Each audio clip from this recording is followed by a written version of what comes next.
puedan escuchar. Bueno,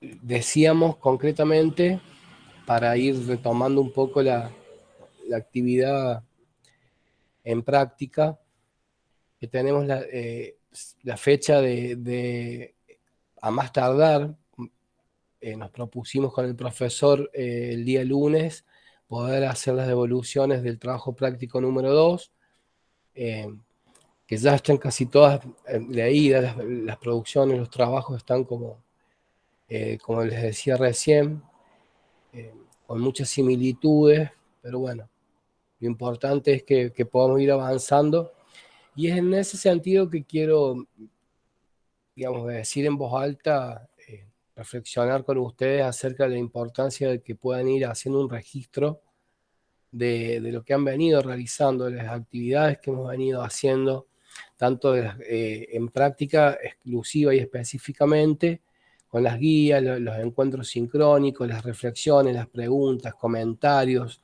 inquietudes que vayan surgiendo en ustedes, poder ir como registrándolas, ¿no?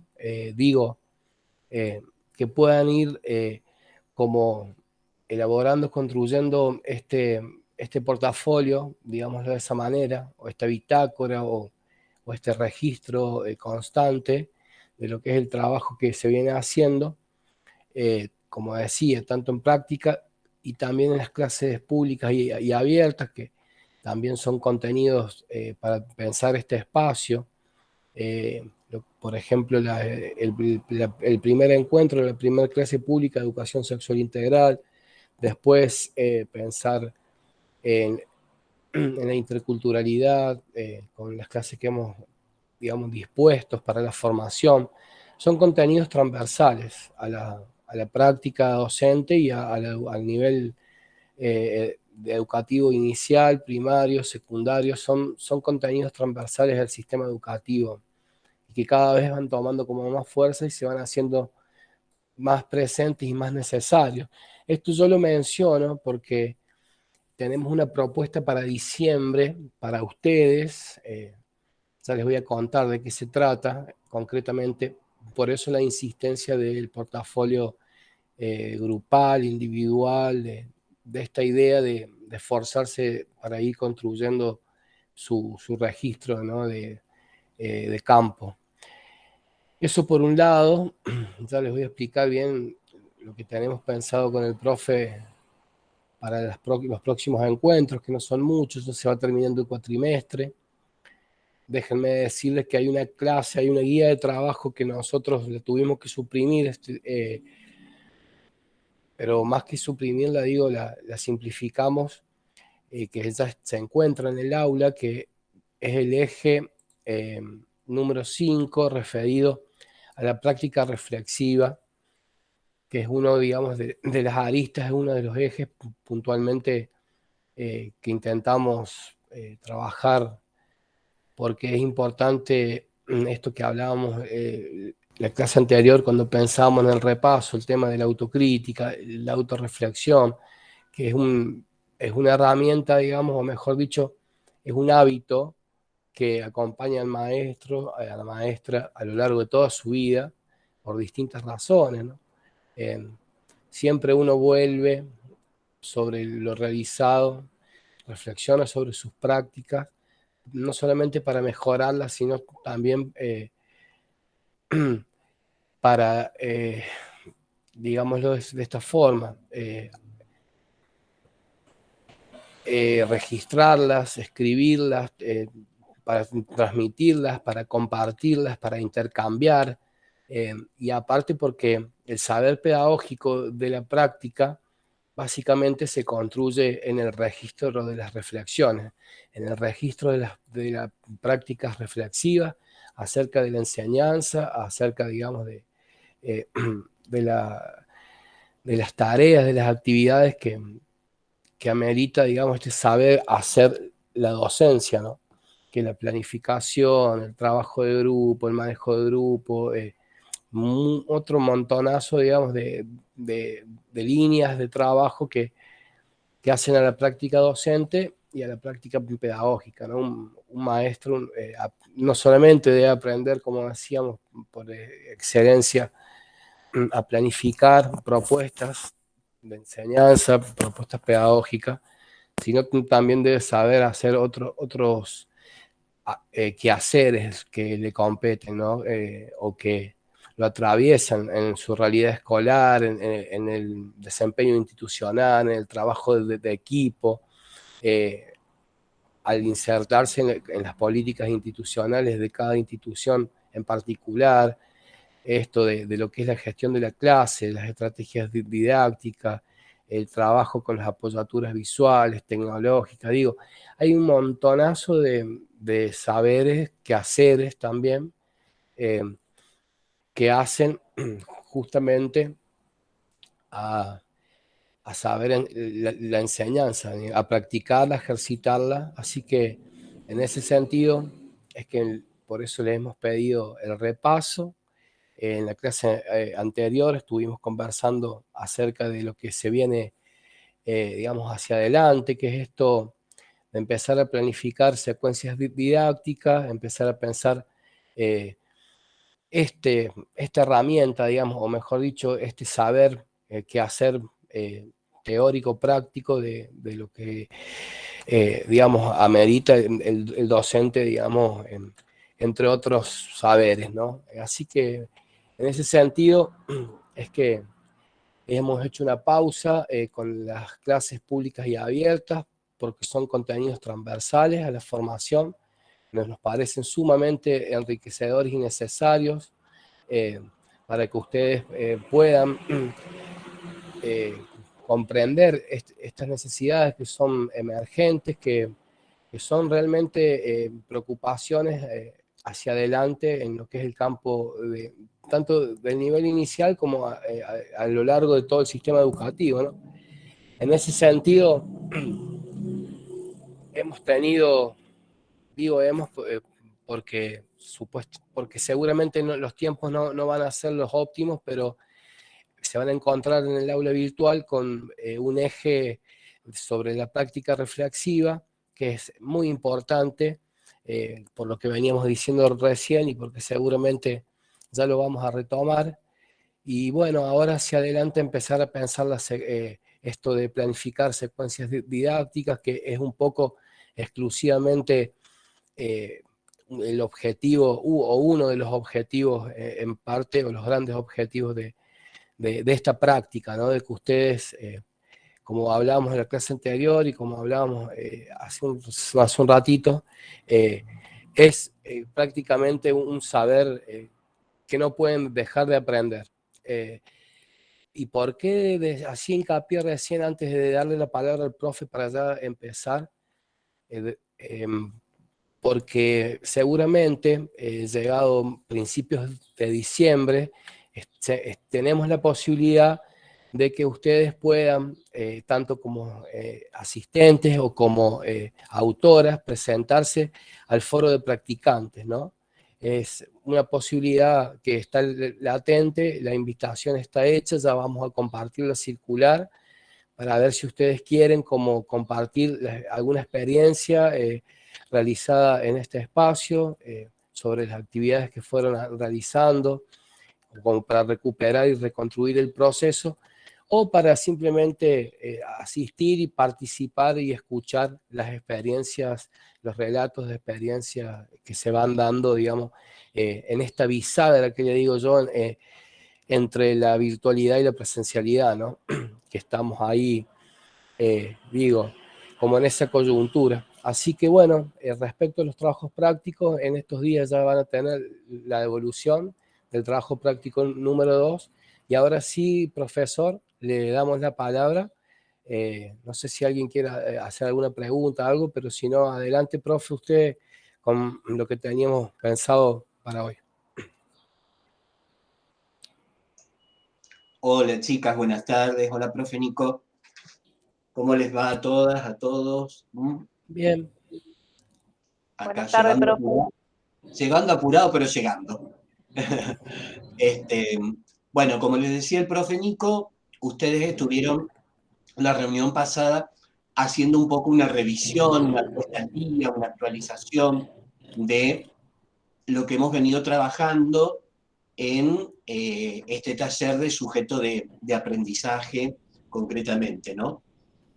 En ese sujeto de aprendizaje le hemos pedido, y por eso lo hemos colocado más o menos en la franja horaria, que participen de esas clases públicas, puesto que son componentes que atraviesan a la formación docente y que consideramos muy importante para todo el alumnado que está en las prácticas, concretamente, ¿no?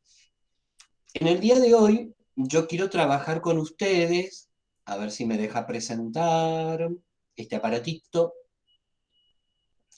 Quiero trabajar con ustedes, sí, acá lo veo, específicamente ya la introducción sobre secuencias didácticas, porque este es el contenido, digamos, nodal, concretamente, que tiene este espacio curricular de la práctica.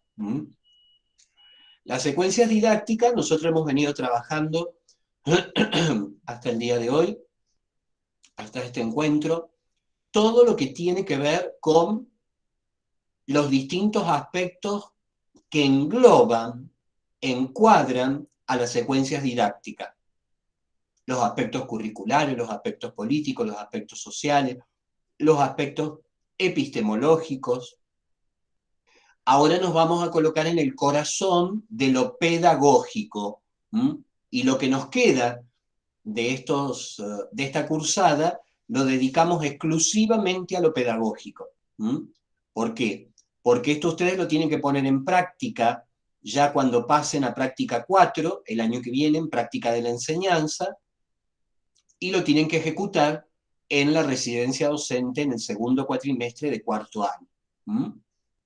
Que esperemos ver a todas las que están acá haciendo su residencia docente, si Dios quiere, el año que viene.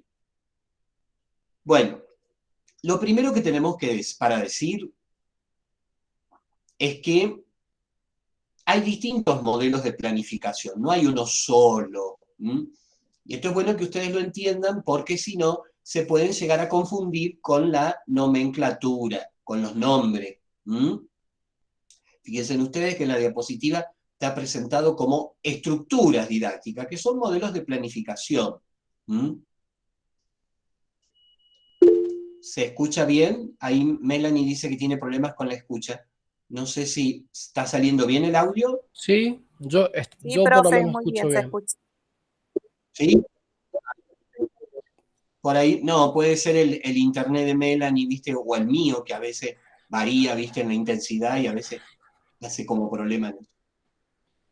Bueno, decíamos entonces que, perdón, pero todavía sigo resfriado, la planificación puede plantearse bajo distintos aspectos, la planificación pedagógica, bajo distintas formas de nombrar y bajo diferentes estructuras.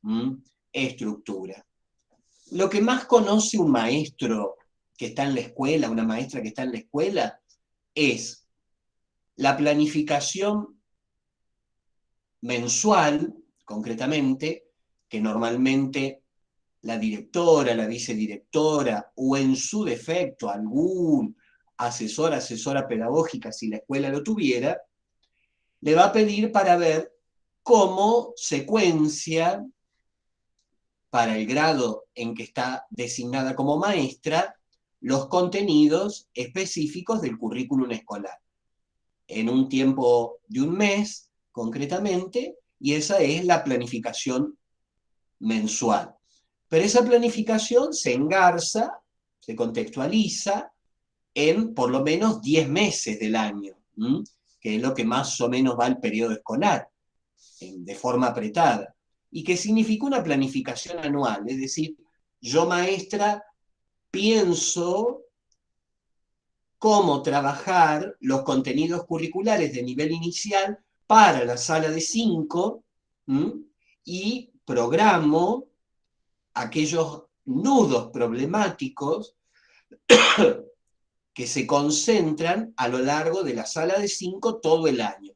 Y yo sé que tengo que dar el nudo 1, el 3, el 7 y el 9. Entonces voy a planificar mínimamente el uso del tiempo, no cronométricamente, pero sí lo tengo que contextualizar, tengo que decir, este nudo problemático me va a llevar 2 meses, este me va a llevar 1 mes y medio, este me va a llevar 3 meses, de acuerdo a la envergadura. Por eso existe la planificación anual, para que el maestro converse con el equipo directivo mínimamente cuál va a ser su itinerario pedagógico a lo largo de todo el año. Un itinerario más chiquito es el que va a ser en el mes, más recortado concretamente, ¿no? Bueno, pero a nosotros, ¿qué nos interesa trabajar en vistas a los procesos de enseñanza que ustedes van a desarrollar el año que viene en la práctica 4 y en la residencia docente? Aquello que tiene que ver con la secuencia didáctica. La secuencia didáctica vendría a ser el modo de planificar más pequeño de todos estos que hemos enunciado. El más particular, el más pormenorizado, concretamente. Atención, atención, que se pueden encontrar con que alguna escuela donde le toque trabajar no planifica por secuencias didácticas, sino planifica por proyecto, la pedagogía por proyecto. Esto también les puede ocurrir. Ustedes cuando ingresan a una escuela, lo primero que tienen que preguntar, ya lo hemos dicho en muchas reuniones anteriores, es el PEI de la escuela. Y en el PEI de la escuela tienen que descubrir cuál es la estructura pedagógica con la cual la escuela organiza la secuencia de contenido. Y en función del PEI, ustedes como maestras tienen que insertar su modo de planificación mensual, anual, de secuencias didácticas, de proyectos, de lo que fuere concretamente, ¿no? Es decir, que la planificación es una herramienta, es un instrumento que de alguna manera, evita improvisar en el aula la temporalidad de los contenidos. Eso no quiere decir que en el aula no haya que trabajar con el emergente. Muchas veces las planificaciones, si son flexibles y si son dinámicas, van a tener variaciones en la ejecución. Cuando yo planifico lo pienso, pero cuando yo estoy en el aula actúo esa planificación. Y muchas veces, cuando la planificación pasa de la teoría a la práctica, conlleva modificaciones. Pero, en líneas generales, todos los expertos de didáctica, todos los expertos de planificación pedagógica, colocan a la planificación como una estructura que permite evitar los modos de improvisación y el modo desordenado al interior de la escuela, del aula, concretamente. Repasando un poquito lo que hemos trabajado en muchas reuniones anteriores, recuerden ustedes, recuerden ustedes que al interior de la secuencia didáctica hay decisiones curriculares. Ustedes trabajan con un currículum de nivel inicial, no lo pueden desconocer. Hay, además de las decisiones curriculares, decisiones pedagógicas, es decir, modos de abordar y modelos de enseñanza. Vos justificás tu secuencia didáctica o tu planificación desde una teoría constructivista de Piaget, Ausubel o Vygotsky. Vos justificás tu secuencia didáctica desde una teoría cognitiva, conductual o más de carácter holística. No importa desde donde vos la justifiques, pero siempre hay decisiones pedagógicas que uno toma en los modelos de enseñar, de procesar el conocimiento y de evaluar en sus distintas formas, como el profe se los planteaba la vez pasada, de manera diagnóstica, de manera formativa o de manera sumativa, el conocimiento pedagógico. Pero además de las decisiones curriculares y de las decisiones pedagógicas, existen también, eso también lo veíamos con el modelo TEPAC, decisiones de carácter tecnológico. Tecnológico no quiere decir TIC, ¿no? Porque hoy se asocia tecnológico a TIC. Tecnológico tiene que ver con toda estrategia de aprendizaje. Cualquier estrategia de aprendizaje es una tecnología educativa. Cuando yo armo una lámina, cuando yo armo un PowerPoint, cuando yo armo una guirnalda, cuando yo hago una cartelera, todo eso es una tecnología educativa. Entonces, al interior de la planificación siempre va a haber decisiones curriculares, decisiones pedagógicas y decisiones tecnológicas, que van a tener en cuenta esto que ya lo hemos planteado en reuniones anteriores, pero lo estamos repasando para introducir un poquitito más ahora, relación con el alumno al cual enseño, el alumno, la alumna al cual enseño, esa niña, ese niño de 3, de 4, de 5 años, concretamente, el tipo de contenidos que voy a abordar, si es un contenido lúdico, si es un contenido motriz, si es un contenido volitivo, si es un contenido conductual, etcétera, etcétera, etcétera. Pero además de al alumno que le enseño un contenido, es para qué se lo enseño, es decir, el objetivo, el o los objetivos, para lograr que el alumno, para entender que el alumno, es decir, todos aquellos elementos que en la planificación siempre tienen un horizonte. La planificación no puede ser ni vacía de contenido ni vacía de objetivos, justamente. ¿Con qué recursos y métodos trabajo esa planificación? Trabajo con herramientas físicas, trabajo con herramientas virtuales, trabajo con métodos participativos, trabajo con métodos inductivos, trabajo con métodos lineales, no lo sé.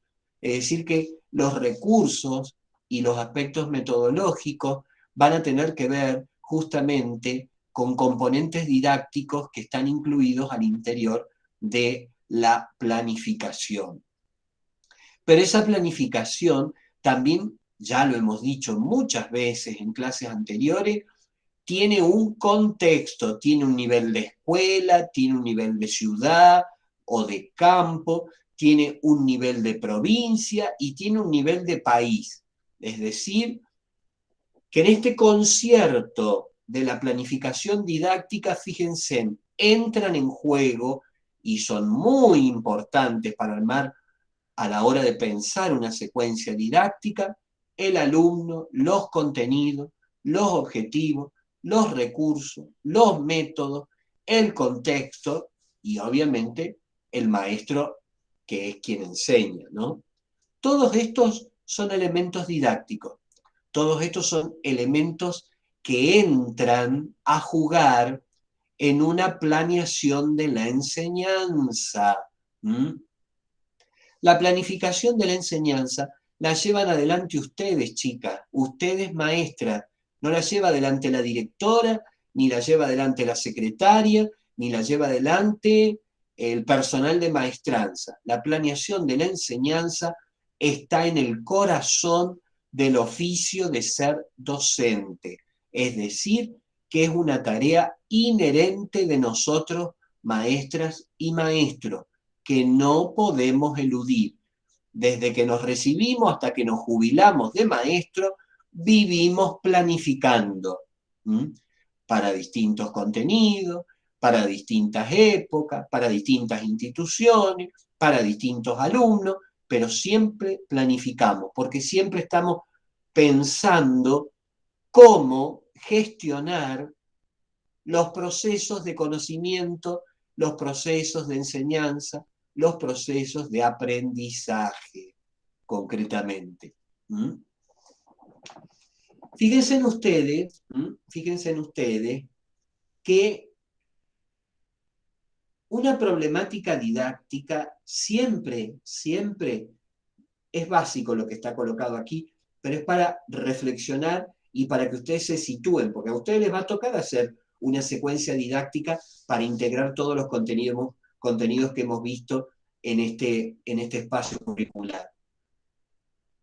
Una planeación didáctica siempre tiene algún problema, algún punto de partida, alguna pregunta o enigma que hay que abordar o resolver, que remite a un contexto disciplinar. A veces ese problema tiene que ver con lo lúdico, a veces ese problema tiene que ver con lo motriz, con lo psicomotriz, a veces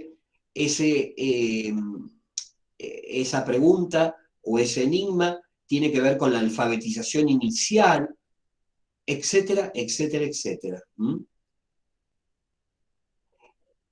Esa planeación nunca puede ser abordada linealmente, como una causa y un efecto. Ya lo hemos visto en varias reuniones anteriores. Esa planeación requiere de un modelo complejo de análisis, que adquiere una característica de holístico, de totalidad, concretamente, que se desarrolla en una temporalidad. Ahí dice, pueden ser 3, pueden ser 5 semanas, eso no hay una receta, pero sí implica que hay un tiempo, hay un proceso que se pone en juego. Pero en la base de esa pregunta, de esa mirada compleja y de esa temporalidad, lo que subyace es el alumno que va a aprender, del cual no me puedo olvidar siendo maestra. Es decir, yo tengo que tener en cuenta quién es ese niño o niña de 3 años que tengo sentado en la salita verde, en la salita celeste o en la salita amarilla o como se llame concretamente. ¿Quién es ese niño? ¿De dónde proviene? ¿Qué características tiene? Etcétera, etcétera, etcétera. ¿Por qué? Porque es mi sujeto de aprendizaje. Es mi sujeto de aprendizaje, en base al cual voy a planificar didácticamente el conocimiento que quiero que adquiera a lo largo de un tiempo determinado. A lo largo de un tiempo determinado. Por eso, en la planeación didáctica se ponen en juego una serie de recursos, que son nada más y nada menos que las herramientas. Esos recursos pueden ser humanos, esos recursos pueden ser tecnológicos, esos recursos pueden ser de infraestructura, porque muchas veces saco a los niños de 3 a pasear por la manzana en donde está el jardín, ¿no?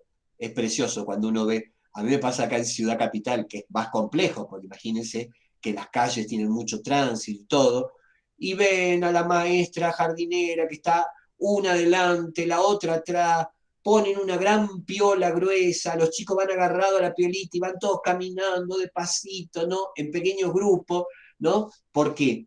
Porque la actividad didáctica de esa maestra en ese momento ha sido el reconocimiento del territorio y lo sacan, ese es un recurso de infraestructura, lo sacan a los niños del aula para que tomen contacto o con la naturaleza, o con la sociedad, o con un museo, etcétera, etcétera, etcétera. Entonces, hay un conjunto de recursos que se puede poner en juego en una secuencia didáctica. Pero en definitiva, ¿qué queremos retener para introducirnos ya a la conceptualización de una situación didáctica? Una situación didáctica no es un método que hay que aplicar.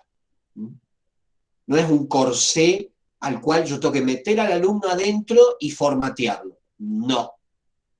Una secuencia didáctica, una situación didáctica, lo que tiene que despertar es propiamente la curiosidad con el objeto de conocimiento. Es decir, yo tengo que motivar a la niña o al niño que logre desarrollar aprendizajes significativos. Y para eso tendré que ingeniarme creativa e innovadoramente otros formatos escolares con los cuales yo secuencie ese conocimiento. En el modo en que secuencia el conocimiento va a venir adherida la temporalidad, concretamente, es decir, el tiempo en que yo quiero desarrollar esa competencia formativa con ese niño, niña de 3, de 4 o de 5 años. Pero lejos de ser la secuencia didáctica o la unidad didáctica o la situación didáctica, un modelo que hay que aplicar. Es una herramienta que tiene que colaborar para sostener un proceso de enseñanza y aprendizaje de una manera sistemática, ordenada, pausada y estructurada. Eso, en definitiva, es con lo que tiene que ver una secuencia didáctica. Una situación que nos lleva a pensar justamente en los elementos que de alguna manera posicionan al mismo proceso de enseñanza y aprendizaje. Entonces, fíjense en ustedes cuántas cosas. Mire, acá hay como un detalle, un itinerario, pero son muchísimas más. Pero acá están puestas nada más para que ustedes despierten la creatividad y la innovación justamente en el aula, ¿no? Es decir, hay muchas herramientas y elementos para planificar. Recién yo les hacía alusión, puedo salir del aula, puedo salir del aula con los niños, puedo armar un juego con los niños de inicial, es precioso, porque está todo el tema del trabajo psicomotriz a partir de la lúdica y a partir de los componentes corporales, concretamente, en la primera infancia. Puedo organizar charlas con otras personas que quiero introducir al aula y que no soy yo la maestra, concretamente. Puede ser el papá, la abuela, el policía, el bombero, la enfermera, el gobernante, la directora, no sé. Puedo traer muchas personas al aula para trabajar. También esa es una herramienta didáctica. No soy solo yo la que doy clase, concretamente. Pero además puedo trabajar, sobre todo los niños más pequeños, con registros visuales y registros sonoros. Todo lo que es lo fotográfico, lo artístico, lo pictórico, lo auditivo. En la primera infancia de 3, 4 y 5 años, todo lo que es los registros simbólicos de lo artístico también es muy rico y es una herramienta fabulosa para trabajar secuencias didácticas. Recuerden ustedes que los niños de 3, 4 o 5 años no tienen por qué estar alfabetizados en la lectura y en la escritura. Por lo tanto, todo lo que es icónico, lo simbólico, todo lo fotográfico, lo artístico, es muy importante porque son modos de acercamiento del contenido para esos niños, modos de aprendizaje, concretamente, ¿no? Le puedo leer, no le puedo pedir a esos niños que lean, no es objeto del nivel inicial, pero sí le puedo leer y puede ser una lectura animada con imágenes. Si ustedes toman, seguramente muchas de ustedes han tenido oportunidad, si han tenido un hermanito más pequeño o si han estado en contacto con un niño de temprana edad. ¿Qué hace el niño? Empieza a pasar las páginas del libro, no sabe leer, pero va a reconocimiento va reconociendo la figurita, va reconociendo los dibujos. Por eso, fíjense que los primeros libros de lectura en la escuela están plagados de imágenes y de muy poquitas palabras, de muy poquitas letras y de muy poquitas consonantes. ¿Por qué? Porque es el proceso de alfabetización inicial que el niño o la niña va a ir adquiriendo. Entonces, eso era nada más que a modo de ejemplo. ¿Cuántos elementos tienen ustedes al alcance de la mano para listar, para hacer un listado justamente de herramientas en situaciones didácticas? En definitiva, todo esto que hemos ido introduciendo nos lleva mínimamente, esta no es una definición, es una aproximación a decir que una secuencia didáctica, fíjense en ustedes, es un conjunto de actividades de aprendizaje. Primer elemento que define, conjunto de actividades de aprendizaje que están interrelacionadas y encadenadas, es decir, entrelazadas, para producir un producto final. ¿Cuál es el producto final? El aprendizaje, ¿no? El aprendizaje motriz, el aprendizaje corporal, el aprendizaje oral, cualquier nivel de aprendizaje. Es decir, que toda esa interrelación de actividades que yo pensé, que yo planifiqué pedagógicamente, tiene un sentido, ¿m? Tiene un sentido, ¿m? Y está inserta en un contexto social y cultural de aula que le da sentido. Fíjense usted que esto no es una definición, es una aproximación de decir, bueno, a ver, ¿qué es en definitiva la secuencia didáctica?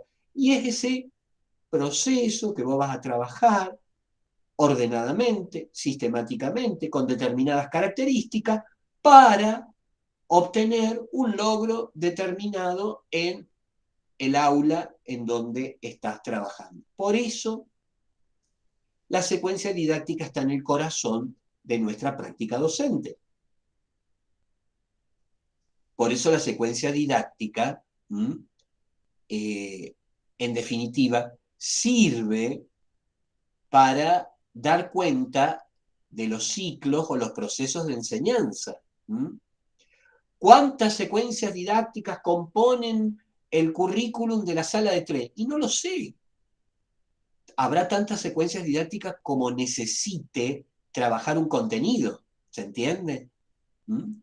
Por eso también es importante el trabajo diagnóstico con los niños, que es la primera etapa de la evaluación diagnóstica, donde yo me aproximo y me acerco a mirar en qué estado de situación están los niños y niñas, y a partir de allí voy configurando ciclos de enseñanza, ciclos de aprendizaje, ciclos de formación, justamente. Porque la secuencia didáctica lo que va a hacer es estructurar el aprendizaje. Estructurar. De alguna manera, reglamentar el proceso en que organizo esos contenidos en un tiempo determinado, en un área disciplinar, con unos recursos determinados, etcétera, etcétera, etcétera. Allí está el ejercicio de la didáctica. Pero ahora bien, esto que está colocado en la diapositiva siguiente, que ustedes están viendo en este momento, seguramente, tiene que ver con el ABC de una secuencia didáctica. ¿A qué me refiero con el ABC? Ustedes pueden usar contenidos, recursos, herramientas, tiempos, objetivos, infraestructura, todo lo que ustedes quieran. Pero siempre, siempre, siempre, chicas, en una secuencia didáctica de cualquier nivel educativo. Esto no es exclusivo del nivel inicial. Esto sirve para el primario y sirve para la escuela secundaria y sirve para la educación superior donde estamos nosotros. Siempre a la base de una secuencia didáctica hay momentos que tiene que ver, fíjense en ustedes, como la diapositiva se los indica.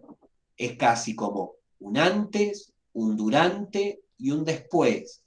O bien, una apertura, un desarrollo y un cierre. Yo no puedo llegar al grado de decir, bueno, hoy vamos a ver qué significan los bichitos de luz en la atmósfera. Y empiezo a hablar de los bichitos de luz, empiezo a hablar, bla, bla, bla, tocó el timbre y nos fuimos. No, ahí, perdón, señorita maestra, cometiste un error.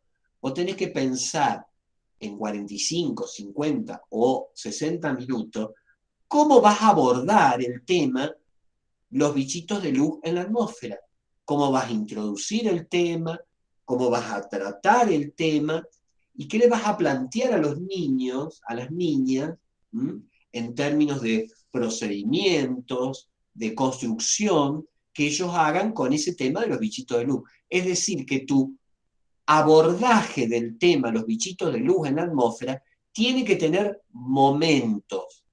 Lo introduzco, la apertura, lo desarrollo, el contenido, lo cierro, el momento de mirar un poquitito qué tipos de aprendizajes produzco.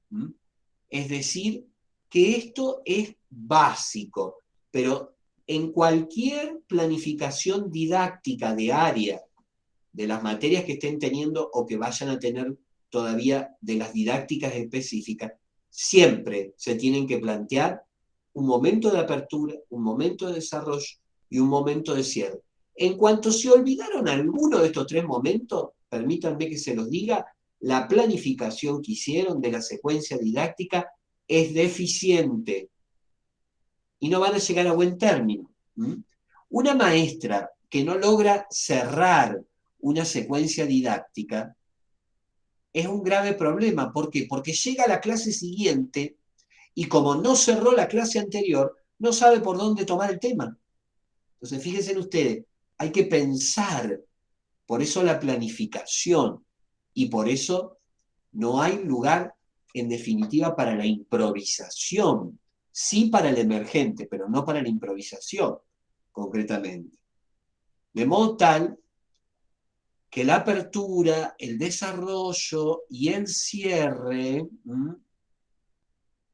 van desde que vos presentás el tema, podés problematizarlo, hacer alguna serie de preguntas, hasta que vos lo exponés, lo desarrollás concretamente, y hasta que le preguntás, bueno, a ver, de esto que estuvimos hablando, ¿qué piensan ustedes de? Y empezás a evaluarlo sumativamente. Si ustedes se fijan en esta diapositiva, están colocados dos cuadros. El primero tiene que ver con los tres momentos de la apertura, el desarrollo y el cierre, pero el segundo nos marca con esas dos flechitas que tanto el momento de inicio, de desarrollo como de cierre están atravesados por un componente que erróneamente se cree que debe ir al final del proceso de aprendizaje. No, eso es un error. ¿Por qué? Porque la evaluación tiene que acompañar tanto el inicio como el desarrollo como el cierre.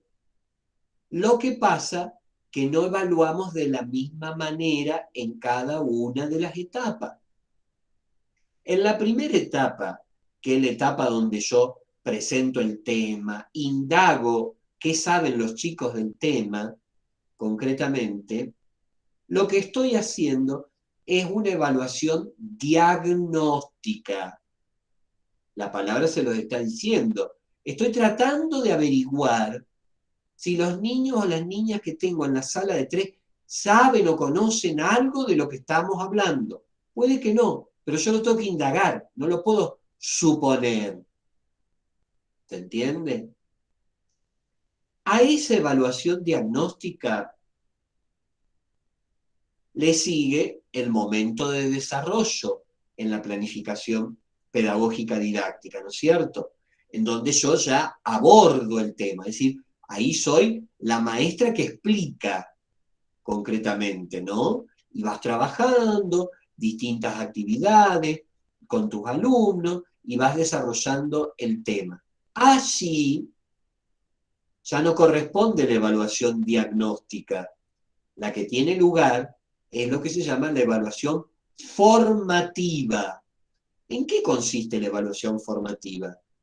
Es una modalidad de evaluación que está pensada como retroalimentación para ir mirando cómo se va dando el proceso de aprendizaje. Pequeñas actividades, una rúbrica, una competencia, un registro de experiencia, etcétera, etcétera, puede ser parte de una evaluación formativa. Hay distintas herramientas para realizar la evaluación formativa. Y finalmente, en el momento de cierre, donde la maestra, ¿qué va a hacer? Va a intentar averiguar, miren lo que digo, intentar averiguar si lo que yo expliqué, los chicos lo entendieron, en definitiva, para ver si se crearon las condiciones para que se produzca el proceso de aprendizaje. Esa evaluación no es ni diagnóstica ni formativa. Recibe el nombre de evaluación sumativa, de suma, porque de alguna manera esa evaluación se representa con la calificación, el número. La nena sacó un 5, la nena sacó un 7, concretamente. Muchas personas, y esto ustedes lo tienen que manejar porque ustedes van a ser maestras, confunden la acreditación con la evaluación. Son dos cosas completamente distintas. Vos escuchás a una maestra decir, sí, los estuve evaluando y la verdad que no aprendieron nada. Todos sacaron un 2, un 3. Eso es erróneo. Si vos estuviste evaluando, no estuviste colocando nota. Vos estuviste revisando un proceso, diagnósticamente, formativamente, sumativamente. Que ese proceso vos decidiste después aplicar alguna herramienta para acreditar numéricamente, es otra cosa. Pero no es lo mismo evaluar que acreditar. Evaluar tiene que ver con los momentos de la formación, evaluar tiene que ver con los momentos de la secuencia didáctica, y acreditar es dar un cuánto de todo eso que expliqué, el niño se quedó con.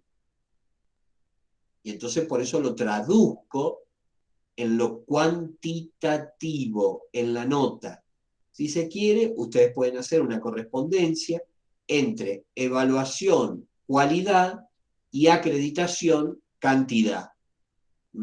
Si les sirve como para retener la diferencia, pero no son lo mismo, ¿no? Bueno, aquí le hemos puesto para que ustedes vean, a modo de ejemplo, nada más, no es para que esto lo sigan, pero para que vean que hay modelos de secuencias didácticas bien complejas, ¿no? Que tienen que ver, fíjense, ahí está marcado claramente el antes, el durante y el después, el inicio, el desarrollo y el cierre. Allí se llama preparación, producción, evaluación, concretamente, ¿no? Y les marca toda la cuestión de en cada una de ellas qué cosa se plantea y cómo lo plantea con sus características. Esto es simplemente para que vean modelos posibles de secuencias didácticas, ¿no? Que hay muchos y muy variados. Ahora bien, en esos modelos, chicas, de secuencias didácticas, en esos modelos, ustedes nunca pueden olvidar que hay elementos que son infaltables. Los objetivos, los contenidos, las actividades, los métodos, los recursos y los modos de evaluación. Esto toda secuencia didáctica lo aplica. Algunos practicantes se concentran muchísimo en crear innovadoramente las actividades. Está muy bien, está muy bien. Pero una secuencia didáctica no puede plantear actividades en el vacío. Las actividades tienen que tener un para qué. Por eso, primero empiezo por los objetivos. Es decir, ¿qué me propongo que el niño aprenda? ¿Qué me propongo que el niño haga? En función de lo que me propongo, voy a ver qué tipo de actividades voy a desarrollar con ese niño en ese momento, en esa sala. ¿Se entiende? Es decir, que hay componentes, hay elementos, concretamente, que tienen que ver con lo conceptual, que tienen que ver con lo actitudinal y que tienen que ver también con lo procedimental. El contenido, la actitud y el procedimiento. ¿Qué quiero lograr en cada una de esas áreas? ¿Qué quiero lograr que aprenda? ¿Qué quiero lograr que haga? Etcétera, etcétera, etcétera. Esto es muy, muy importante, concretamente, ¿eh? Es decir que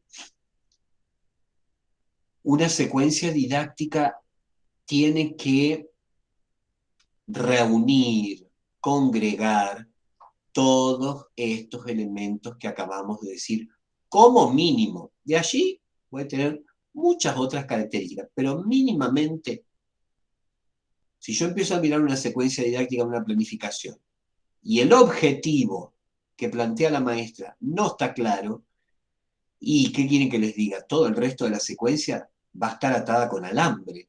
¿Por qué? Porque si la maestra no logra tener en claro el objetivo, no sabe para qué está haciendo las actividades. O no sabe por qué eligió determinadas actividades. Esto es muy importante. Muy importante a tener en cuenta. Entonces, ustedes siempre tienen que mirar en una secuencia didáctica. Fíjense en ustedes, hay 3 elementos clave. ¿Qué conocimientos adquirir? ¿Cómo adquirirlo? ¿Y qué van a aprender los niños a partir de eso?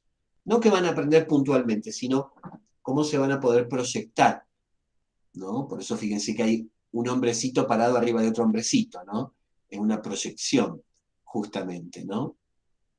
Que va de la mano de la indagación y que va de la mano de los conocimientos, que tiene que ver con las áreas curriculares y que tiene que ver con los niveles de concreción curricular, concretamente. Que luego se desarrollan en todos estos elementos que hemos venido diciendo. Hay algunas diapositivas que están más que nada para reforzar las ideas de las cuales venimos hablando, ¿no? Bueno, nosotros le hemos... a ver, espere que cierro esto que se me va. Nosotros le hemos seleccionado para este tema no mucho andamiaje teórico, porque no nos interesa que se pongan a leer toda la teoría de secuencia didáctica, sino que comprendan los elementos clave con los cuales se construye una secuencia didáctica. Y no solo que comprendan los elementos clave, sino que comprendan cómo se articulan esos elementos. ¿Por qué? Porque una secuencia didáctica lleva en sí misma una coherencia interna. La coherencia, ¿qué te la marca? Te la marca la relación entre los objetivos que te planteas, el contenido que seleccionás, el tipo de actividad que vas a desarrollar y el modo en que vas a evaluar el proceso de aprendizaje. Cuando esos 4 elementos, fíjense que dije, objetivo, contenido, actividad y modos de evaluación, cuando esos 4 objetivos están íntimamente relacionados, la secuencia didáctica es coherente. ¿Qué quiere decir que sea coherente? Que van a llegar a buen término. que van a producir procesos de aprendizaje. Ahora, cuando alguno de esos 4 elementos es disfuncional, la secuencia didáctica hace agua. No está bien hecha, no está bien armada. Por lo tanto, es muy difícil que produzcan un proceso de aprendizaje. Esto es muy importante a retener, es muy importante a comprender, porque acá está el corazón de lo que hacemos. Por eso le dedicamos tanto tiempo a secuencias didácticas y le dedicamos casi una materia a secuencias didácticas, que es el espacio de la práctica, ¿no? Porque no podemos, como maestras, no manejar esta problematización. Esto está en el corazón de nuestra práctica docente. Es por eso que nosotros le hemos seleccionado un video muy interesante de Ángel Díaz Barriga, un gran especialista en didáctica de México, un gran pedagogo dedicado al área de las didácticas, que habla no con definiciones justamente, sino con casos prácticos para que ustedes vayan viendo. Es un pedagogo con muchos años ya, concretamente, pero para que ustedes lo visualicen. Y le hemos armado una guía de aprendizaje donde tienen que no definir ni responder preguntas, porque yo sé que ustedes se problematizan, están esperando que den la definición a la pregunta que le pregunta el profesor. No, la guía lo que hace es, dice, primero, mirá con atención el video, toma tus propias notas, y segundo, intentá armar un cuadro sinóptico, un cuadro comparativo, el tipo de cuadro que vos quieras, destacando los elementos principales justamente que el autor te presenta en el video. Que viene el video a reforzar lo que hemos dicho en clase y que también está colocado en el PowerPoint. Ustedes ya tienen en el aula de formación el link al video, tienen la guía de aprendizaje y tienen el PowerPoint de este encuentro sincrónico de hoy. Lo único que falta subir es la clase sincrónica, que luego que el profe la pueda procesar, se las va a subir también al aula. Pero digo, es muy importante la actividad de la guía de aprendizaje, la pueden hacer en grupo, como vienen trabajando, porque es bueno que vayan dialogando y se acostumbren a trabajar entre pares pedagógicos. Eso es muy importante porque es una práctica para la residencia docente, concretamente. Pero bueno, es importante que ustedes hagan una muy buena síntesis de este momento, porque luego vamos a saltar a cuestiones mucho más prácticas y específicas, concretamente. Bien, bien importante esta tarea. Profe Nico, no sé qué quiere remarcar, resaltar, agregar, ajustar. Simplemente, digamos, comentar en voz alta que, como conversamos en la semana pasada, que las chicas me preguntaban acerca de los tipos de evaluación y las partes de las secuencias didácticas de forma general, a veces mencionadas, ¿no?, en el lenguaje coloquial del maestro, que esto del inicio, el desarrollo y el cierre. Estuvimos hablando qué, digamos, qué cuestiones son centrales en cada momento de la secuencia misma, ¿no? ¿Qué se produce al inicio? ¿Qué resulta durante el desarrollo? Y bueno, y al cierre, ¿no? Como para que vean que estamos todavía introduciéndonos en esto, como decía el profe, que es el corazón de la tarea de enseñar, que es poder planificar pedagógicamente y también de manera didáctica. Así que venimos en ese sentido. eh, como ustedes verán, todo va como cerrando, todo va hacia, hacia esta idea de, como decía el profesor, de poder ejercitar el hábito de practicar la realización, la construcción, la elaboración de secuencias didácticas, ya sea en el área de naturales, en el área de matemática, en el área de lengua, o por qué no pensarlas de maneras integradas en un proyectito, ¿no? esto que decía el profe, los elementos que no pueden no estar presentes, que en toda secuencia didáctica, más allá de las diversas formas de elaborarlas, siempre están presentes, con las justificaciones, las fundamentaciones, los objetivos, las intencionalidades educativas, los propósitos, obviamente, ¿no? Las intencionalidades educativas son esto, los propósitos y los objetivos, por decirlo de alguna forma, y justamente después pensar en el recorte de contenido y en la estrategia didáctica de la secuencia misma, ¿no? De este inicio, de cómo yo visualizo el inicio, de lo que voy preparando, como decía el profesor, cómo voy introduciendo, qué está en el centro del desarrollo de la secuencia, cuáles son las actividades que elijo, ¿tienen relación con el objetivo de la planificación o no? ¿Responden a lo que yo quiero que mis estudiantes desarrollen a partir de sus capacidades?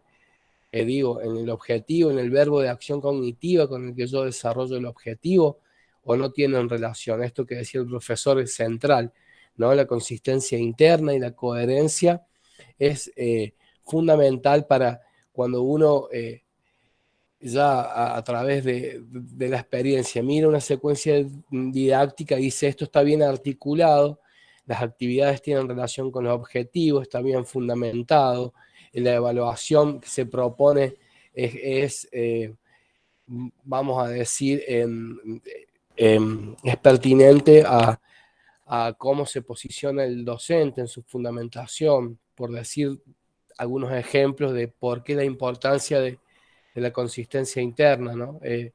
Y bueno, justamente es todo un arte elaborar secuencias didácticas y es momento de que ustedes empiecen a saber, a pensar y a reflexionar la importancia de la misma para su día a día, en su futuro campo de trabajo profesional educativo, ¿no?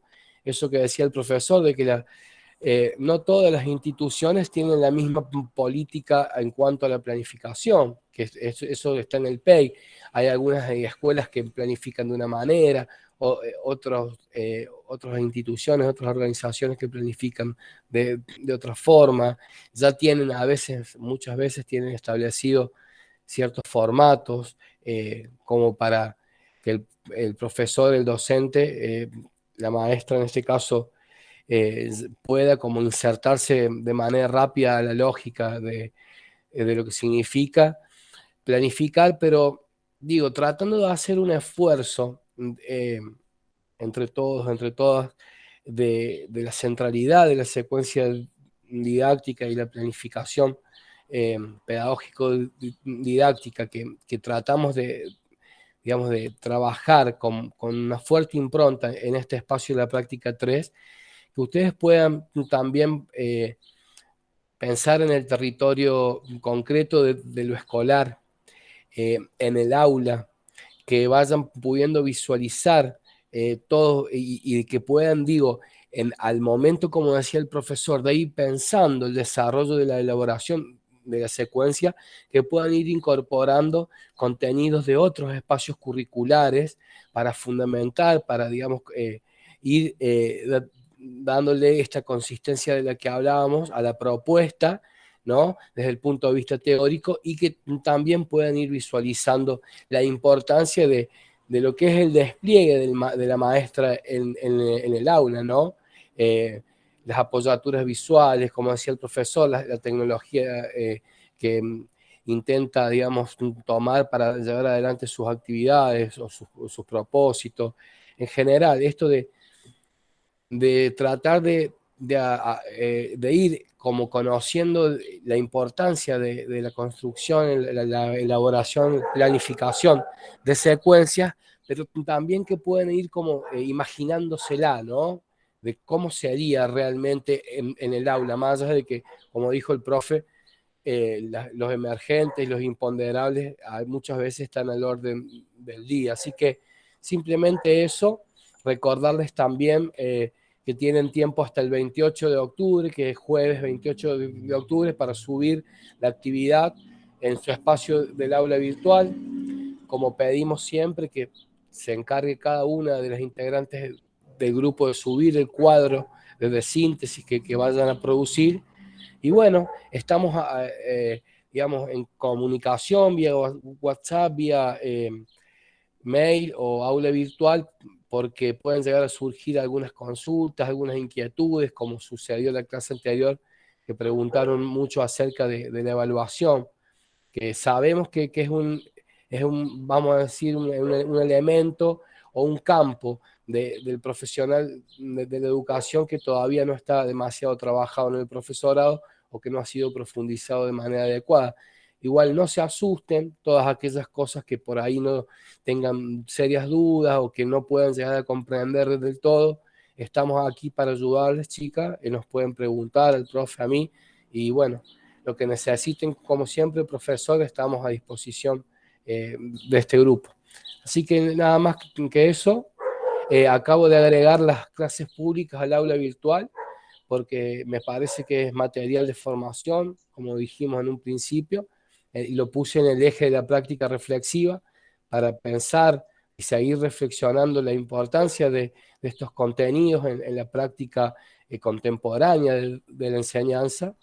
Y bueno, lo que necesiten, aquí estamos, profe, como siempre. Chicas, ¿alguna pregunta, duda, comentario que quieran hacer? ¿Algo de lo que explicamos que les llame a la reflexión?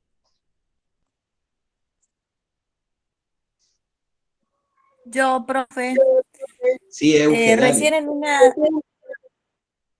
re- recién en una diapositiva alcancé a leer en unos componentes de la unidad didáctica que decía métodos y medios, y abajo decía evaluación. ¿A qué se refieren métodos y medios?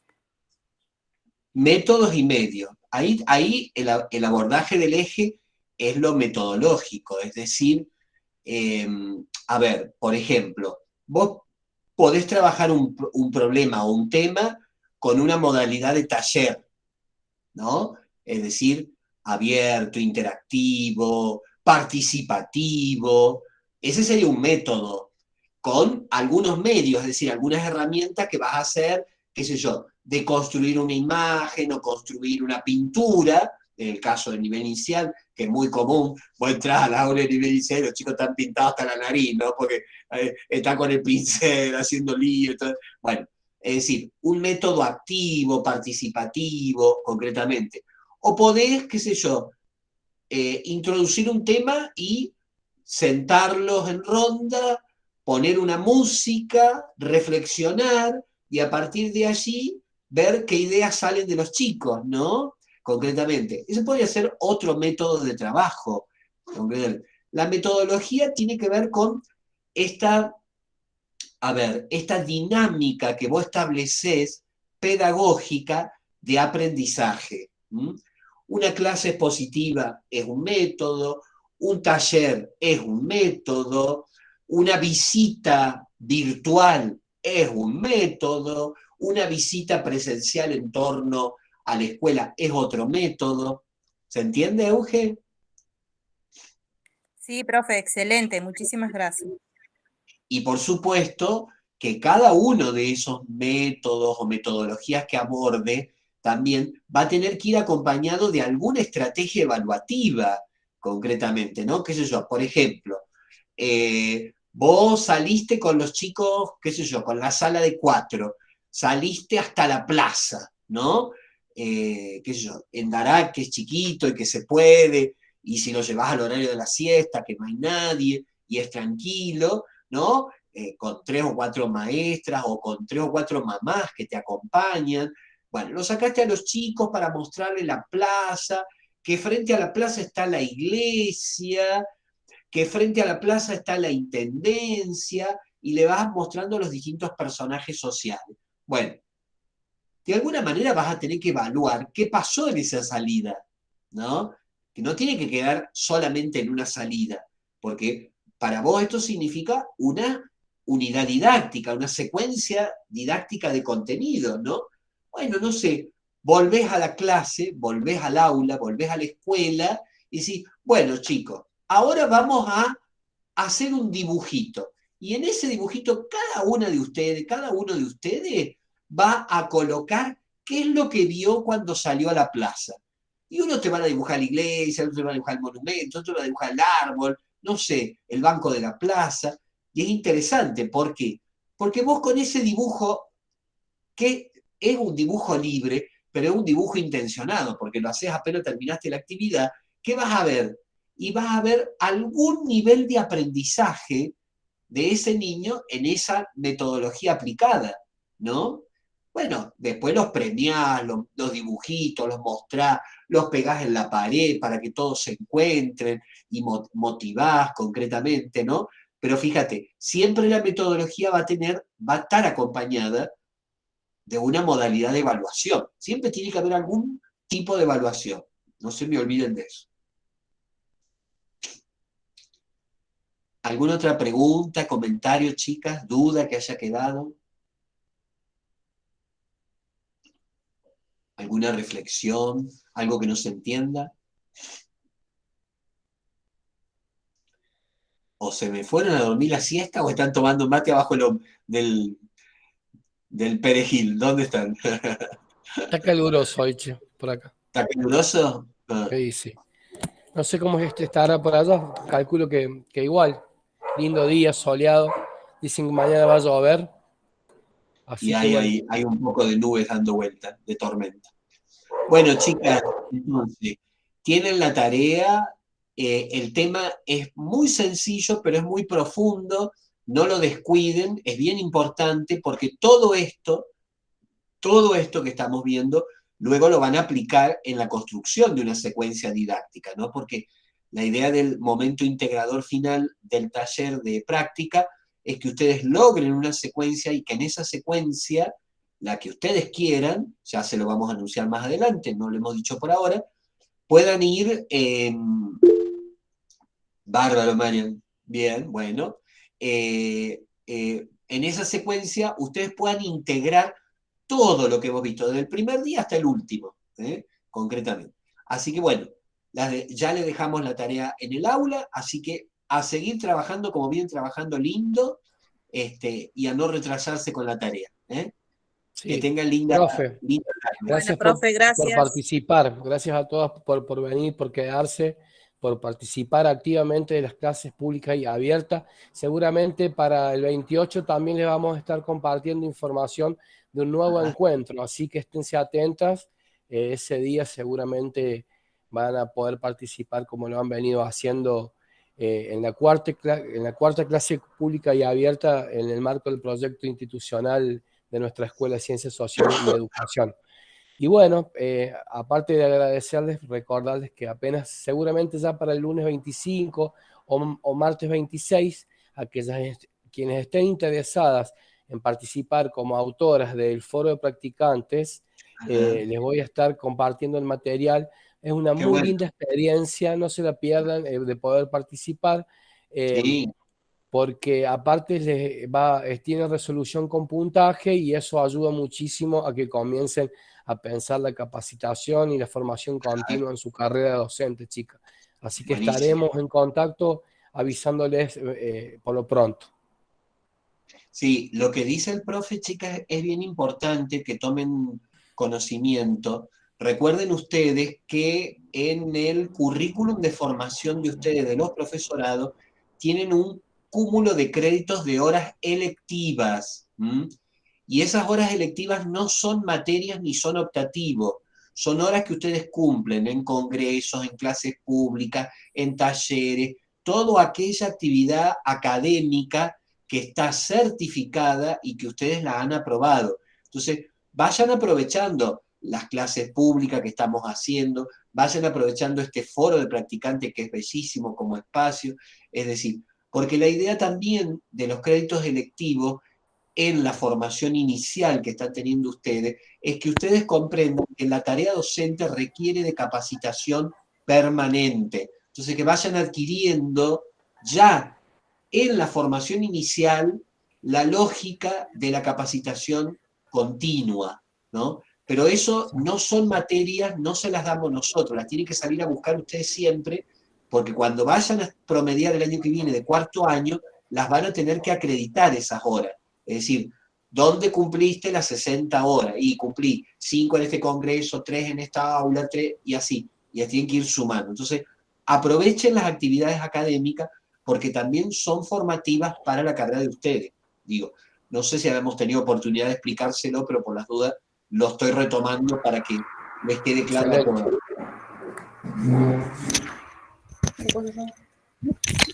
De las clases públicas, Carla, si vos estás preguntando por las clases públicas, sí, las clases públicas se certifican con resolución de escuela. Nosotros ahora vamos a hacer la 4ª clase y ahí se van a certificar las primeras 4 clases públicas, clase a clase. Así que cuando estén las resoluciones se las vamos a avisar y ustedes la descuelgan digitalmente y las van a tener. Sí, sí, por supuesto. Tiene que estar todo certificado. Por eso ustedes llenaron en cada clase pública una ¿cómo es que se llama? Un formulario de asistencia. Un formulario de asistencia. A partir de ese formulario nosotros tomamos los nombres, apellidos y los DNI para la resolución, ¿no? Que es una tarea que nos queda a nosotros los profes posterior a la clase, que tenemos que hacer con el profe Nico. Así que sí, se certifica. Bueno, chicas, nos estamos viendo. Chau, chau. Buenas tardes, profe. Buenas tardes, chicas. Acuérdese de cerrar la grabación, profe. Ahora estoy.